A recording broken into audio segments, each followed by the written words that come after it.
هم قالوا لي بالفعل ان احنا اول مشكله معانا النهارده هي مشكله راجل. انا مرتبط بنت ناس جدا، بتحب بعض جدا جدا جدا، وهي جدعه وبتحبني، بس في مشكله ان اهلها مش موافقين عليا عشان في فرق في المستوى المادي. انا شايف ان الفرق مش كبير، وانا والله بسعى وبشتغل وبعمل كل اللي عليا، بحاول دايما اطور من نفسي علشان مستقبلي، بس رفضهم ليا جه على كرامتي يا رضوى. وفي نفس الوقت انا مش عايز اتخلى عنها ومش عارف اعمل ايه. لا، ما تتخلاش عنها، ما تتخلاش عن حبك. بص انا بشوف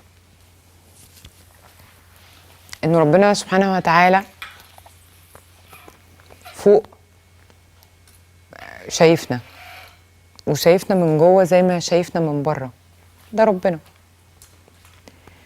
فلما ربنا بيبص عليك، بيبص على نيتك وبيبص على نواياك، وبيبص انت من هنا قصدك ايه، ولو قصدك خير بيسهل في الحاجات، يعني بيخلي الامور بتجري وبتبقى سريعه.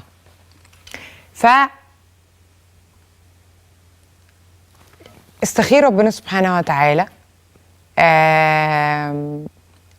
اشتغل، خلي عندك اصرار، اتكلم معاها، حاول مرة واتنين وتلاتة وعشرة دون المساس بكرامتك.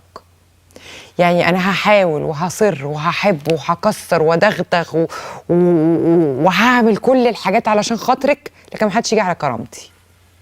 اول لما تحس يا ابن الحلال انه هي او اهلها جم على كرامتك، نقطة من اول السطر، قصة وخلصت وانتهى، وحب وهحب تاني، ومفيش نصيب ومفيش موضوع.